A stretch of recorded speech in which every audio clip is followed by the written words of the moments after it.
Il y a une phrase que tu portes en toi depuis l'enfance, murmurée par les silences de ton père, gravée dans tes os par ses absences, sculptée dans ton cœur par sa froideur. Tu ne mérites pas d'être aimé. Cette phrase, tu ne l'as jamais entendue de ses lèvres, mais elle résonne plus fort que tous les mots qu'il n'a jamais prononcés. Elle vit dans chaque relation que tu sabotes avant qu'elle ne devienne trop belle. Elle respire dans chaque « je ne suis pas assez bien » que tu te répètes face au miroir. Elle pulse dans cette partie de toi qui fuit quand quelqu'un s'approche trop près de ta vérité.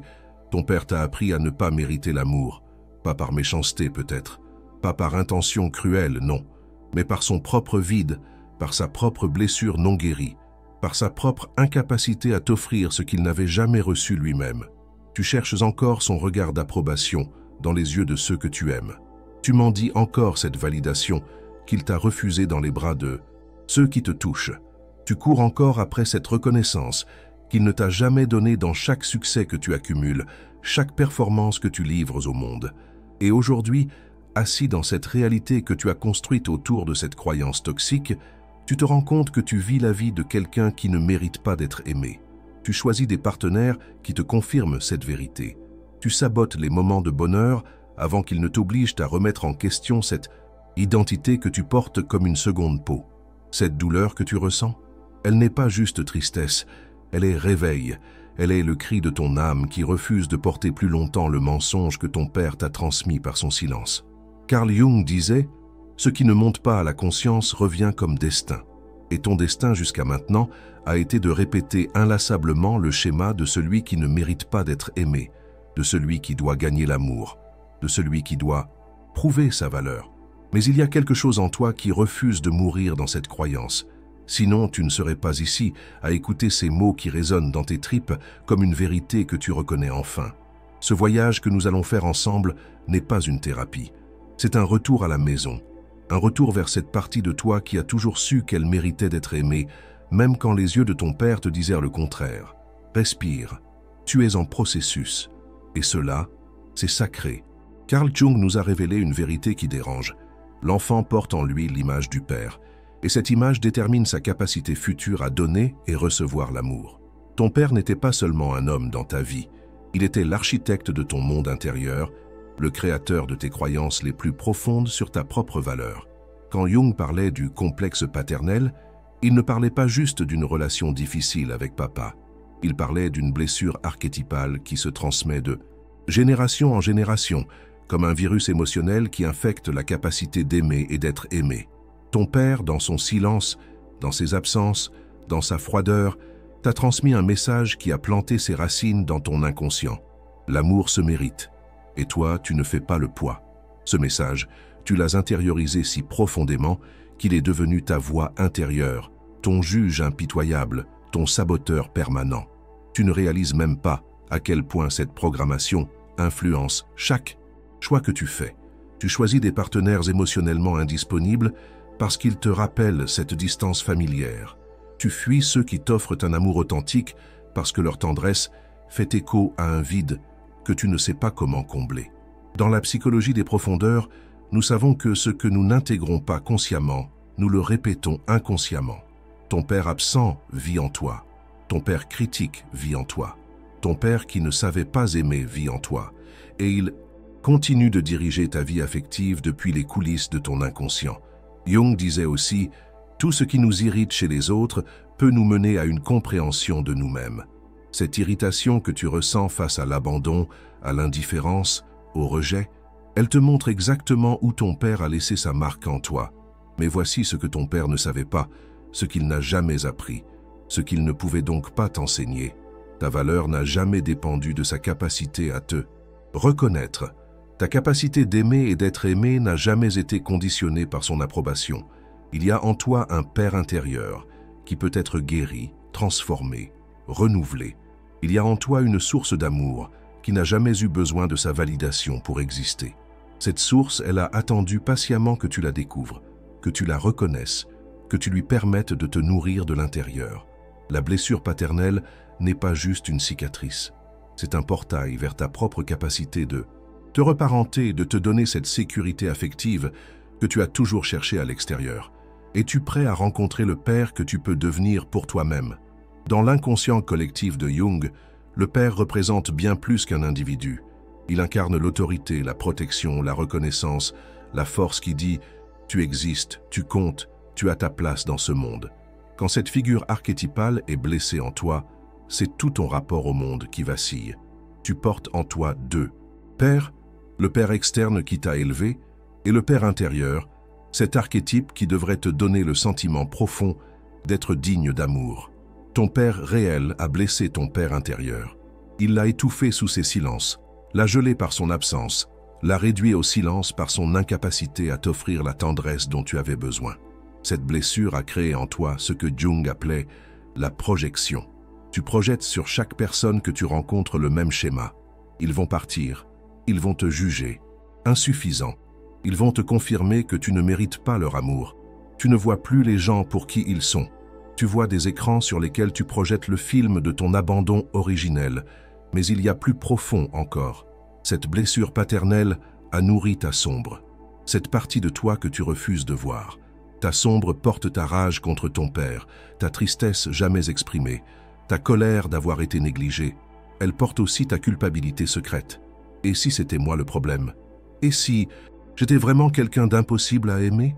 Cette sombre, tu l'as enfouie si profondément qu'elle agit maintenant à ton insu. Elle sabote tes relations avant qu'elles ne deviennent trop belles. Elle murmure « Tu ne mérites pas ça » chaque fois que quelqu'un t'offre de la tendresse authentique. Elle te pousse vers ceux qui te feront souffrir parce que la souffrance, au moins, c'est familier. Imagine ton cœur comme une maison.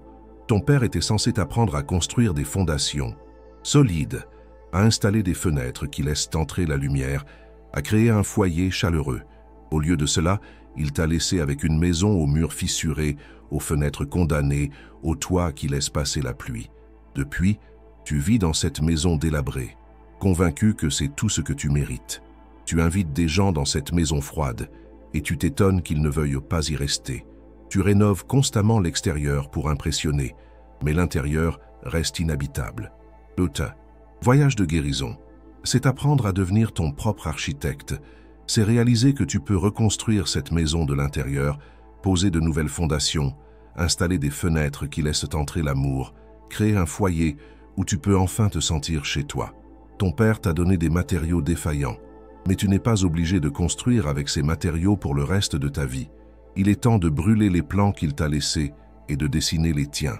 Il est temps de passer à l'action. Pas l'action de fuir ou de distraire, mais l'action de regarder en face cette blessure pour la transformer. Premier exercice, la lettre à ton père absent. Prends un papier et écris-lui tout ce que tu aurais voulu qu'il te dise. Écris-lui. Papa, j'aurais eu besoin que tu me dises que j'étais important pour toi. J'aurais eu besoin que tu me regardes avec fierté. J'aurais eu besoin que tu me rassures quand j'avais peur. Écris tout. Pleure si nécessaire. Cette lettre, tu ne l'enverras jamais. Elle est pour toi, pour donner une voix à cet enfant silencieux qui vit encore en toi. Maintenant, sur une autre feuille, écris-toi la réponse. Écris-toi les mots que le père que tu méritais t'aurait dit. Mon enfant, tu es précieux. Tu mérites d'être aimé exactement comme tu es. Ta sensibilité est un don, pas une faiblesse. Je suis fier de qui tu deviens. Ces mots, dis-les à haute voix devant ton miroir. Regarde-toi dans les yeux et offre-toi cette reconnaissance que tu as toujours attendue. Deuxième exercice, la ligne du temps émotionnel. Dessine une ligne et marque les moments où tu as cherché l'amour de ton père dans d'autres personnes. Cet ex qui te traitait avec indifférence, c'était ton père. Ce patron qui ne reconnaissait jamais tes efforts, c'était ton père. Ces amis qui te prenaient pour acquis, c'était ton père. Vois le pattern. Reconnais que tu n'attirais pas des gens méchants. Tu attirais des gens qui ressemblaient à ta blessure. Voici la vérité qui va tout changer. Tu n'étais pas amoureux de ces personnes. Tu étais amoureux de l'espoir qu'elles pourraient enfin te donner ce que ton père ne t'a jamais donné. Cette phrase, garde-la. Écris-la quelque part où tu peux la voir. Parce qu'elle explique 90% de tes choix amoureux, 90% de tes déceptions, 90% de ces relations où tu t'es perdu en essayant de gagner un amour qui ressemblait à celui que tu n'as jamais eu. Troisième exercice, le rituel de l'objet symbolique. Trouve un objet qui représente cette blessure. Une photo, un souvenir, quelque chose qui porte le poids de cette histoire. Prends cet objet dans tes mains et dis-lui « Tu as fait partie de mon histoire. mais tu n'es plus mon identité. Puis, change quelque chose dans ton environnement qui porte cette énergie. Réarrange ta chambre. Change la place de ton lit. Offre quelque chose qui appartenait à cette version de toi qui ne se croyait pas digne d'amour. Ces exercices ne sont pas du développement personnel, c'est de l'alchimie émotionnelle. Tu transformes le plomb de ta blessure en or de ta sagesse. Chaque geste conscient que tu poses est un acte de rébellion contre la programmation que ton père t'a laissée. Maintenant, arrête-toi un instant.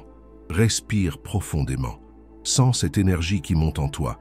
Peut-être de la colère, peut-être de la tristesse, peut-être les deux. C'est bon signe.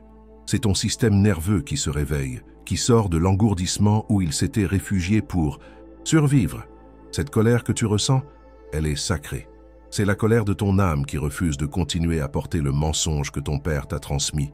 Cette colère dit « J'en ai assez de mendier l'amour, j'en ai assez de me contenter des miettes, j'en ai assez de vivre comme si j'étais défectueux. » Jung parlait de l'énantiodromie, le principe selon lequel tout excès finit par basculer vers son contraire. Tu as passé des années dans l'excès de la négation de toi. Il est temps que cette énergie bascule vers son contraire, l'affirmation de ta valeur intrinsèque. Mais avant d'aller plus loin, je dois te poser des questions qui vont creuser là où ça fait mal. Qu'est-ce que tu redoutes de découvrir si tu arrêtes de chercher l'amour de ton père dans les autres? Dis-moi la vérité. Qu'est-ce qui te fait si peur dans l'idée d'être autonome émotionnellement? Qu'est-ce qui t'effraie dans l'idée de ne plus avoir besoin de la validation externe pour te sentir entier?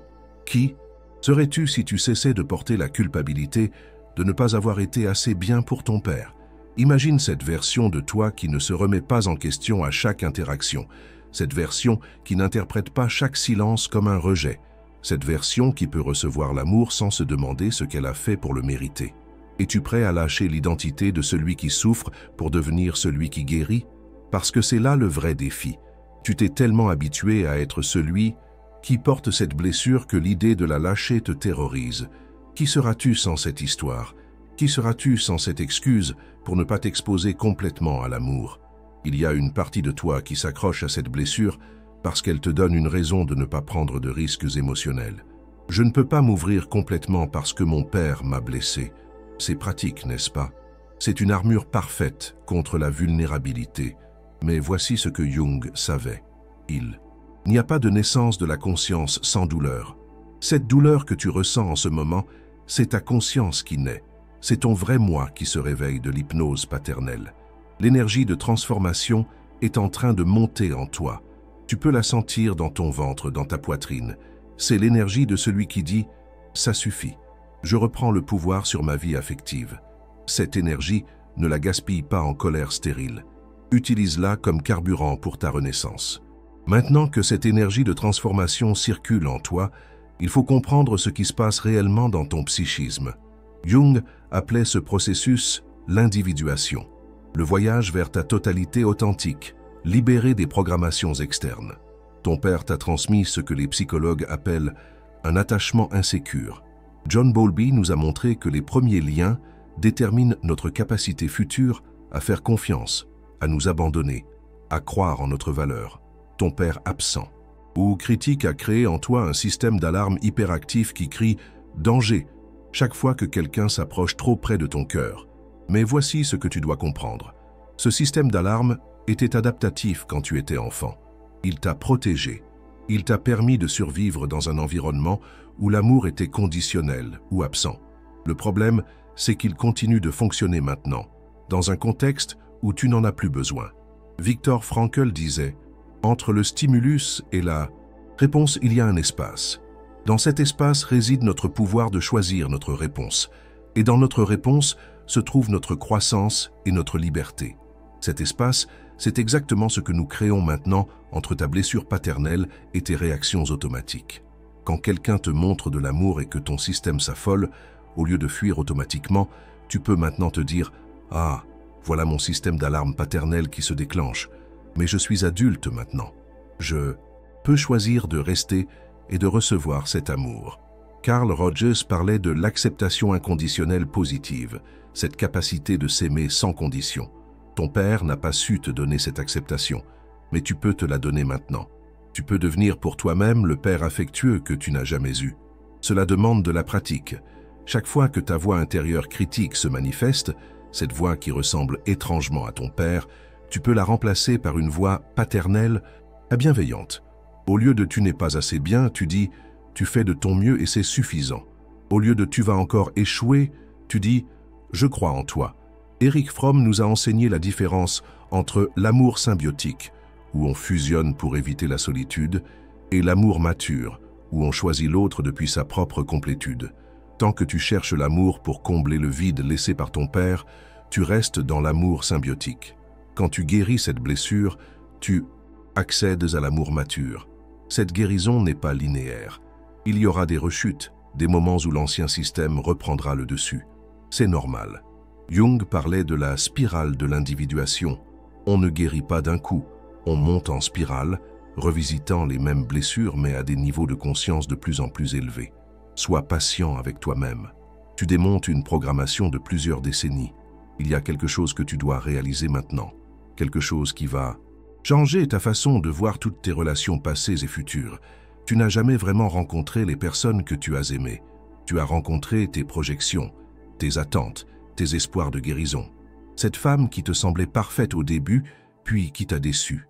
Tu avais projeté sur elle l'image de la mère-père parfait qui allait enfin te donner l'amour inconditionnel. Quand elle s'est révélée humaine, imparfaite, incapable de combler ce vide originel, tu as été dévasté. Pas parce qu'elle t'avait trahi, mais parce que ta projection s'était effondrée. Jung appelait cela le retrait des projections. Ce moment crucial où tu cesses de voir les autres comme des réparateurs potentiels de tes blessures et où tu commences à les voir pour qui ils sont vraiment. C'est terrifiant et libérateur à la fois. Terrifiante parce que cela signifie que personne ne viendra te sauver. Libérateur parce que cela signifie que tu peux enfin rencontrer les gens authentiquement, sans l'écran. Déformant de tes besoins non comblés. Alfred Adler parlait du style de vie, cette façon unique que chaque individu développe pour naviguer dans le monde. Ton style de vie a été façonné par cette croyance. Je dois gagner l'amour par ma performance. Tu es devenu hyper performant, hyper attentionné, hyper disponible, pensant que c'était le prix à payer pour être aimé. Mais regarde ce que cette stratégie t'a apporté, de l'épuisement, de la frustration et, paradoxalement, le rejet de ceux que tu essayais si fort de conquérir. Parce que l'amour authentique ne peut pas être gagné. Il peut seulement être reçu et donné librement. Karen Horney nous a montré comment nous développons des stratégies névrotiques pour obtenir l'amour et la sécurité. Ta stratégie a été de devenir celui qui en fait toujours trop. Tu donnes plus que tu reçois. Tu excuses l'inexcusable, tu acceptes les miettes en espérant qu'elles se transforment en festin. Il est temps de déposer cette stratégie épuisante. Il est temps de comprendre que ton père t'a appris à marchander l'amour, mais l'amour véritable ne se marchande pas. Voici un exercice puissant. Pense à la dernière fois où tu as tout donné dans une relation pour finalement être rejeté ou abandonné. Maintenant, demande-toi, qu'est-ce que tu espérais vraiment obtenir en retour ? N'était-ce pas la reconnaissance paternelle que tu n'as jamais eue? N'était-ce pas cette voix qui te dit enfin « tu es suffisant, tu es précieux, tu mérites d'être aimé ». Cette reconnaissance, tu peux te la donner maintenant. Regarde-toi dans le miroir et dis « je reconnais tout ce que tu as fait pour être aimé. Je reconnais ta fatigue de porter cette blessure. Je reconnais ton courage d'être ici aujourd'hui, prêt à changer. Tu es vu, tu es reconnu, tu es précieux. Cette validation que tu cherchais chez ton père, elle vit en toi. Elle a toujours vécu en toi. Maintenant, nous arrivons au cœur de la transformation. Il ne s'agit plus seulement de comprendre ta blessure, mais de réparer activement l'archétype paternel en toi. Jung nous a enseigné que nous pouvons devenir nos propres parents symboliques, créer en nous cette instance paternelle aimante qui nous manque. Ferme les yeux un instant. Visualise l'enfant que tu étais, celui qui attendait un regard d'approbation, un mot de tendresse, une présence rassurante. Cet enfant existe encore en toi. Il porte encore cette attente, cette soif de reconnaissance paternelle. Maintenant, imagine-toi adulte t'approcher de cet enfant.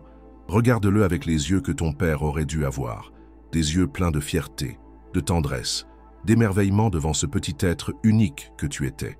Dis-lui les mots que ton père aurait dû dire. Tu es extraordinaire exactement comme tu es. Tu n'as rien à prouver, tu n'as rien à gagner. Tu es aimé pour ton essence, pas pour tes performances. Cette visualisation n'est pas un simple exercice de bien-être. C'est une reprogrammation neurologique. Tu crées de nouveaux circuits neuronaux, de nouvelles associations émotionnelles. Tu installes en toi le père archétypal bienveillant qui va remplacer progressivement la voix critique et absente. Carl Rogers parlait de l'actualisation de soi, cette tendance naturelle de l'être humain à s'épanouir quand il se sent accepté inconditionnellement. Ton père n'a pas su créer cet environnement d'acceptation, mais tu peux le créer maintenant, de l'intérieur. Commence dès aujourd'hui à te parler comme un père aimant parlerait à son enfant. Quand tu commets une erreur, au lieu de te flageller, dis-toi « c'est normal de faire des erreurs ». Tu apprends et c'est beau. Quand tu ressens de la peur, au lieu de te juger faible, dis-toi « je comprends ta peur. Je suis là avec toi. Nous allons traverser cela ensemble ». Cette transformation du dialogue intérieur va révolutionner ta vie relationnelle. Quand tu auras cette sécurité paternelle en toi, tu cesseras de la chercher désespérément chez les autres. Tu pourras enfin rencontrer les gens depuis ta plénitude, et non depuis ton manque. Il y a une différence fondamentale entre quelqu'un qui aime depuis son vide et quelqu'un qui aime depuis sa plénitude. Le premier prend, aspire, dépend. Le second donne, rayonne, choisit. Ton père t'a programmé pour aimer depuis le vide, mais tu peux apprendre à aimer depuis la plénitude. Cette plénitude commence par cette relation paternelle réparée avec toi-même. Elle commence par cette voix intérieure qui t'encourage au lieu de te critiquer, qui te rassure au lieu de t'angoisser, qui te célèbre au lieu de te minimiser. Le père que tu cherchais à l'extérieur, il naît maintenant à l'intérieur de toi. Et contrairement au père externe qui pouvait être absent ou imparfait, ce père intérieur sera toujours là, toujours disponible, toujours aimant. Quelque chose d'extraordinaire va maintenant se produire dans ta vie, quelque chose que tu ne remarqueras peut-être pas immédiatement, mais qui va transformer radicalement la qualité de tes relations. Tu vas commencer à attirer des personnes différentes. Quand tu changes ta fréquence émotionnelle interne, tu changes automatiquement le type de personnes qui résonnent avec toi. Ces personnes émotionnellement indisponibles qui t'attiraient tant, elles vont commencer à te paraître fades, prévisibles, ennuyeuses même. Leur distance, qui autrefois déclenchait ton système de poursuite, ne fera plus écho à rien en toi. Et ceux qui t'offrent un amour authentique, stable, présent, ils ne te paraîtront plus trop gentils, trop disponibles, trop prévisibles. Tu comprendras enfin que ce « trop » était en réalité ta peur de recevoir l'amour que tu méritais. Jung parlait de l'attraction des contraires. Nous attirons souvent ce qui reflète nos blessures non guéries. Mais quand ces blessures commencent à guérir, nous attirons ce qui reflète notre santé émotionnelle naissante. Tu vas découvrir quelque chose de révolutionnaire. L'amour véritable n'est pas drama. Il n'est pas montagne russe émotionnelle. Il n'est pas cette anxiété permanente de savoir si tu vas être choisi ou abandonné. L'amour véritable est paisible, stable, nourrissant. Il te donne de l'énergie au lieu de t'en voler. Ton ancien système d'alarme paternelle confondait l'amour avec la conquête, l'attachement avec l'anxiété, la passion avec la peur de perdre. Tu pensais que sans cette adrénaline de l'incertitude, l'amour était ennuyeux.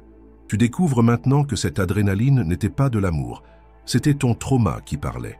Il y aura un moment précis où tu le réaliseras. Tu seras avec quelqu'un qui te traite avec respect, constance et tendresse, et ton ancien système essaiera de te faire fuir. C'est trop facile, ça ne peut pas être de l'amour. Mais au lieu d'écouter cette voix, tu pourras sourire et reconnaître « Ah, voilà mon ancienne programmation qui me parle. Mais je sais maintenant que l'amour peut être facile. Je sais maintenant que je mérite la facilité. » Cette reconnaissance sera ton moment de victoire sur l'héritage paternel. Ce sera le moment où tu cesseras officiellement de reproduire les schémas de ton père et où tu commenceras à créer tes propres patterns relationnels sains et nourrissants. Tu remarqueras aussi que ta façon de communiquer change. Tu exprimes tes besoins directement au lieu de les faire deviner. Tu poses des limites fermes au lieu d'accepter l'inacceptable. Tu choisis des partenaires pour qui ils sont, pas pour leur potentiel de transformation. La plus grande révolution sera celle-ci. Tu cesseras d'aimer par manque et tu commenceras à aimer par choix. Tu cesseras d'avoir besoin d'être sauvé et tu commenceras à créer avec l'autre quelque chose de beau et de neuf. Cette transformation n'est pas juste personnelle, elle brise la chaîne transgénérationnelle. Les enfants que tu auras ne porteront pas ta blessure paternelle. Tu leur donneras ce que ton père n'a pas su te donner. Il y a une image que je veux que tu gardes maintenant, une image qui va t'accompagner dans cette nouvelle vie qui commence. Imagine-toi debout devant un immense brasier. Ce feu, c'est tout ce que ton père t'a transmis, ses silences, ses absences, ses jugements, cette croyance que tu ne mérites pas l'amour. Regarde ce feu bien en face. Sens sa chaleur sur ton visage. Entends son crépitement qui a accompagné toute ta vie affective. Maintenant, au lieu de reculer comme tu l'as toujours fait, avance vers lui. Traverse ce feu. Sens les flammes lécher ta peau sans te brûler parce que tu es maintenant plus fort que cette programmation. De l'autre côté de ce brasier, il y a la version de toi qui n'a jamais douté de sa valeur, qui n'a jamais mendié l'amour, qui n'a jamais porté la culpabilité d'être trop ou pas assez. Cette version de toi te tend la main. Elle te sourit avec les yeux que ton père aurait dû avoir. Elle te dit « Bienvenue chez toi. Tu as voyagé si longtemps pour arriver ici. Quand tu émergeras de ce feu symbolique, tu ne seras plus le même. Tu porteras encore la mémoire de ta blessure, mais elle ne dirigera plus ta vie. Elle sera devenue ta sagesse, ta compassion, ta force. Tu aideras d'autres âmes blessées à faire le même voyage que toi. Jung disait « Ce qui ne nous détruit pas nous transforme ». Ton père n'a pas réussi à te détruire. Au contraire, il t'a donné, sans le savoir, le plus beau des cadeaux, la nécessité de devenir ton propre parent, de créer en toi cette source d'amour inconditionnel qu'aucune relation externe ne pourra jamais égaler. Tu n'es plus l'enfant qui attend la validation paternelle. Tu es devenu l'adulte qui peut se donner cette validation. Tu n'es plus celui qui cherche l'amour pour combler un vide. Tu es devenu celui qui aime depuis sa plénitude. Cette transformation que tu viens de vivre n'est pas la fin de ton chemin. C'est le commencement de ta véritable vie affective, celle où tu choisis au lieu de subir, celle où tu donnes au lieu de prendre, celle où tu rayonnes au lieu d'aspirer. L'enfant en toi peut enfin se reposer. Le père en toi peut maintenant prendre soin de lui. Écris dans les commentaires « Je suis devenu mon propre père aimant et je n'ai plus besoin de mendier l'amour ». Dis-moi, maintenant que tu sais que tu peux te donner tout l'amour que tu cherchais chez ton père, qu'est-ce qui va changer dans ta façon d'aimer les autres? Tu es courageux d'avoir fait ce voyage jusqu'au bout. Tu es fort d'avoir regardé cette blessure en face. Tu es beau dans cette transformation qui s'opère en toi. Le fils, la fille que tu étais, peut maintenant faire confiance au père, à la mère que tu es devenu. Tu es libre, tu es entier, tu es chez toi.